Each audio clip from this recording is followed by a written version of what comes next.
What's going on, everybody? Spaceballs here. Welcome back to another counter-side video. Alright, today we're going to talk about how to progress your account in the fastest way. Like I said in my last video, I started the game 2 days after the beta came out. I played it for about 3 days and then I didn't touch it for a month. So this account is a fresh start from the beginning. No free stuff, and the only thing I have bought so far is the second battle pass. I missed out on the first one. Maybe there was two, but I didn't buy those. I only bought this current one that we have now. And playing the game, grinding the game, I'm finding that it is quite easy to progress in the game and build stuff without having to spend money. So this is my account currently. I've spent, like I said, $0 outside of the battle pass, and I'm only at battle pass level 11, so I really haven't gotten much goodies from that yet. I know once I get higher in the battle pass, that will start to pay out really well and help in my progression as well. But as of right now, we're 7 days in, zero money spent outside of the battle pass. I have to say it, because if I don't say it, someone will say, well, you're not free to play, you bought the battle pass. I do plan on spending a little bit of money, but a very, very little bit. So this is my account. We have 2 6-stars. I'm able to make a third 6-star. I'm just saving my resources. I was waiting for the new banners that just came into the game, and now that they're here, I'll decide which banner I want to summon on and which hero I want to 6-star next. And all of this is done without dupes and basically me just summoning one copy and then farming the resources I need to make these 6-stars. So let's talk about what I farm, why I farm it, and what is making my account progress so fast for only being 7 days in the game. Now, the first thing is the shop. This shop is wonderful. It reminds me of the Kingdom of Heroes shop. I've never seen a shop as good as that one until Counterside. Basically, I buy everything from this shop except for the stuff that costs quartz. And even sometimes, if the buy is good enough and it's half price or 10% off, I will use quartz to buy stuff as well. So everything in the shop, you need it as a new player to progress. Every single resource here is used. Not any of this here is a waste. And I'd like to make sure I save at least 1 million gold to be able to buy this shop out every day. You really want to tune in on your gold and don't go below 1 million. This way you're able to buy the shop out as well. And if you take it easy on the negotiations or the salary negotiations, which is leveling up the hero, if you take it easy on that, you will have more than enough gold to buy the shop out every day. No problem. And we're going to talk about the salary negotiations in just 1 second, because there's something important about that too that I also want to bring to your attention. So we're going to flip the shop 5 times, and like I said, I'm going to buy everything except for the stuff that costs quartz. And if it's a good enough item for me to buy it costing quartz, I will. As of lately though, the only thing I've really spent quartz on is half price summoning books. Outside of that, I haven't found myself wanting to spend quartz on anything else. Like appraisals, normal ship schematics, it's not worth spending your quartz on that. It's better to save your quartz so you can refresh the shop 5 times every reset.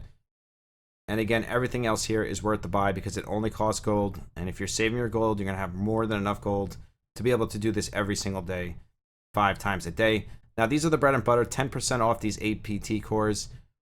Amazing buy. We love those. That's really what we're looking for early on.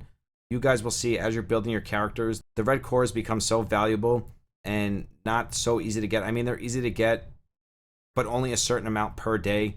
So being able to buy extras here in the shop really helps out a lot. When you start building other teams like mech teams, the green cores and the blue cores will also come into play as well. But early on, I feel like you're mostly going to need these red cores because you're going to be building all of your SSRs, and most of them are counter units which cost these red cores. And again, everything in the shop is worth buying. All of it. I need it all. Especially the ship schematics. I need those the most right now. I'm trying to get my first SSR ship, and I need 100 of those to do so, and that's only for the first level just to construct it. After that, I'm probably going to need a ton more. So anytime I see schematics, I buy them up, and that is it. So that is 5 times. We bought everything that costs gold. Anything that costs diamonds, we left it alone. Now, if the APT core costs 10% off or 20% off, it might be worth the buy. Even this fusion core, I'm going to have to ask Yummy later if this fusion core is worth it, because it is discounted. But I think for one fusion core, spending 300 quartz is not worth it, especially if you're a free-to-play player. You want to save all the free quartz they give you so you're able to refresh the shop every day for a long period of time. So saving these quartz, I think, is in your best interest, and just spending the gold and picking up the rest of the resources. Just to touch on it real quick, all the shops have helped me tremendously in progressing my account because the shops are very generous in this game. And talking about Ethereum here, the first 6 purchases are discounted. The first 3 are 50%. The second 3 are 25%. I recommend buying those every day. Even if your Ethereum is full, it's still worth buying it because you're just going to stack more Ethereum. You're going to get to a point where you need unlimited amounts of it, so it's worth buying it and just keeping your Ethereum full. As far as the quartz shop goes, I don't really buy anything from this yet. Maybe in the future as I save up more quartz. I don't think early on you need to. I haven't needed to yet, so I will not recommend spending your quartz in the shop yet. Now, as far as the Planet Mall goes, I wouldn't buy anything from this yet because apparently they're adding new stuff to this. So I would wait for that new stuff to come out before you really spend anything here. Now, I am a sucker for summons, so I do buy out the employee books. And I think once last week I needed some AP cores, so I bought them. If you really, really need them, I guess it's okay, but I wouldn't waste too many because, again, the shop is going to be getting redone. So we want to wait for that before we start going crazy and spending all of our planet mails. This shop, you really want to just buy the schematics or any ship parts that you need the most. So if you need schematics, you buy those. If you need the ship charge, you buy that. And then if you have enough, you could buy all of them. It's really up to you and what you're trying to build in the game currently. As a new player, I don't think this shop really matters. I think it comes more later on. Again, if you need credit or a ticket, I guess it's okay to buy it. Now, the business card shop, you should be buying these fusion cords every single day. You sell your R units, like I said in my last video. I'll link that video down below, or I'll put it here for you.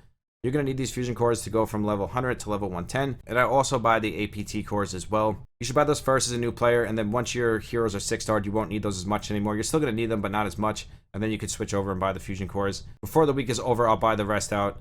It's only 5 at 30. If you're doing summons as a new player, it shouldn't be hard for you to get those at all. And the next shop, really quick, I want to talk about is the season shop. You can get T6 gear from this. This is where I've been buying my T6 gear. You get a lot of these points if you just farm your gauntlet every day. So that's another thing to keep in mind. Farm your gauntlet every single day. Even if you're not winning, just put it on, lose, it doesn't matter. You're still going to farm these gauntlet points. And then you could take these points, come here, and buy 6-star gear.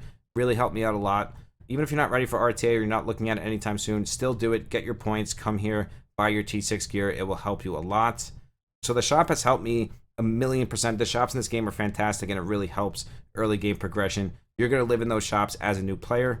Do your missions. I went through all of these and basically did as many as I could. The thing with salary negotiations is it's a double-edged sword. You need to do it because you need the lifetime contract to get the extra 2% stats that you get from loyalty. You can see here on the second bar underneath EXP, we have loyalty 80 of 100%. You get these from using these appraisals, so I'll show you an example. So let's use one. So we're going to start negotiation. The thing with this is it kills your gold. So what I like to do is the middle one. Now, I know the end one will give you 50% loyalty automatically, and this one is just default. I still like to do the middle one because it preserves my gold as a new player. As I play the game and I get later game, maybe I'll go to the 30% more offer. But as a new player, I think it's best for you to stick to the middle one. This will give you the loyalty to get the lifetime contract, which will give you those extra stats, and it won't kill your gold stack. We still have 3.2 million gold, and I buy that shop out every day. And I do these appraisals every day as well, and I'm able to maintain my gold. The best way to look at this is look at your gold, see how much you can afford. Just don't go too crazy early on. There's no reason to. You can always get that contract in the future. You have to be level 100 to get the extra stats regardless to get the lifetime contract. So until your units are level 100, you really don't need to worry about this. You could just farm the XP the old-fashioned way. Now, going back to the red cores that we were talking about before, those are here under limited break, and this is where you're going to make your 6 stars. One of the best things about this game is you don't need dupes. You can use these cores to make 6 stars. So, for example, let's say we wanted to make Yang a 6-star. We look here at the bottom, we have these red cores, and this is what I was talking about before in the shop. The red cores are the most important thing early on. Unless you're building mechs and soldiers, you're not really going to have to worry about the green ones and the blue ones. You're mostly going to need these red ones depending on your RNG and your summons. But I'm going to guess that most of us are going to be building these counter units, which are red.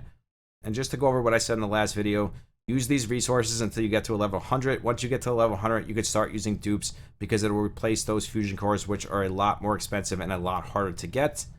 And bringing me right onto the place to farm these, and where I spent a lot of my Ethereum in farming these cores to make my 6 stars, is right here under operations. This is where you farm your cores. It shows red, but it also gives you blue and green.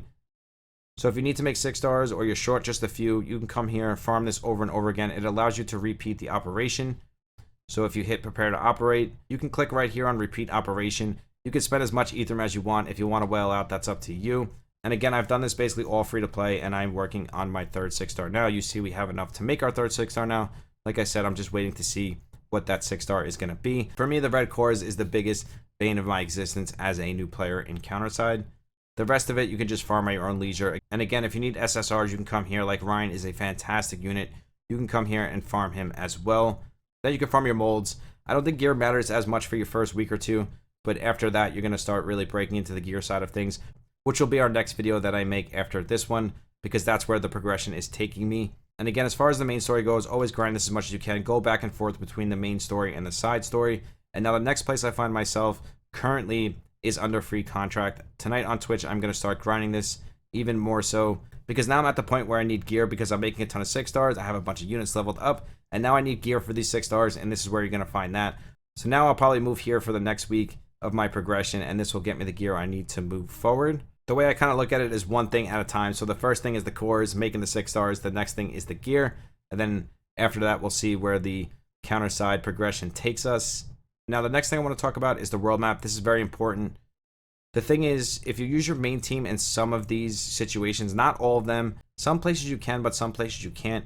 So bear in mind, if you put your main team in here, you might not be able to use it in the current content you're trying to farm. But I do recommend you building 2 side teams, because you need a ton of teams in this game anyways, and just using those teams for this, and keep this running constantly, because the more you keep this running, the more level you get, the faster it levels up, the better resources and better rewards you get from it. Same thing with the branch facility. Some of these are free, so come in here, buy whatever ones are free, and then buy the rest as you get these little gear shift tokens. Just stay on top of this. It is really important, and this will bring you into raids, which will bring you into dive. And again, this dive is super important. I didn't find out about this till about 3 days ago. This gives you a ton of awesome rewards, cores, ship parts, whatever you may need, and those red resources that we looked at in the shop before. This is where you get it from. You get 1 reset per 83 days. I would recommend not using this reset until you know it is good to use it. Finish this first and then worry about the reset, but I would not use this reset until you finish every single floor. There's something with them adding new floors or something like that, but just don't use this reset until you know it's a good idea to do so. Join us on Discord, ask somebody on Discord, but don't reset the coordinates until you're absolutely ready to. That is the best recommendation I can give you as far as this reset token goes, because apparently you don't get that many of them, so you definitely don't want to waste it. Every day, make it a part of your progression wheel to come into dive and do a couple levels. It'll give you awesome resources. And then the rest of this kind of goes by your level. Don't spend quartz on opening these. It is not worth it. Wait till you get to level 45 and then higher, and you can use gold to unlock them. You do not need to use your precious quartz to do so. You can use those on the shop and on summons, depending on how you want to play the game. And then the last thing that I farm every day is the gauntlet. Like I said before, this is very important. Win or lose, come in here. Even if you don't auto it, you just let your ship die, it's fine. Just farm all of your tokens here at the bottom. You see that we're 380 of 600. Don't ever let this be 600 or 600. Always keep it empty as much as possible. That is going to help you in using these tokens in the shop, which will give you more progression overall. And putting all of these things together will get you the same progression that I got in the past week. Again, I've been playing for 7 days. I feel like we've had great progression in this game for 7 days. And now we're going to move on to our second week. And I will showcase my next course of progression in another video, like I always do. Real quick before we end this, let's just see what the new banners are. We got Yo Minna. We got Hildy back. So I think I'm going to switch from Minna to Hildy, because I would much rather have Hildy as a new player than Minna. They're both fantastic units, don't get me wrong. I just think as a new player, you should go with Hildy over Minna. That's just my personal opinion on that. With all that being said, thank you guys so much for the support here on YouTube. We are growing so fast still. Once we hit 4,000 subs, we will start another sub celebration. If you want to follow me on Twitch and Discord, those are always linked down below. We do 2 monthly giveaways on Discord, random giveaways on Twitch. If you want to be a part of the random giveaway that we do here on YouTube, all you have to do is sub to the channel, like, and comment on my past 10 videos, and that will automatically enter you into the random giveaway. I pick those winners on Discord. I truly do love each and every single one of you. I will see you in the next one. Spaceballs out. Peace.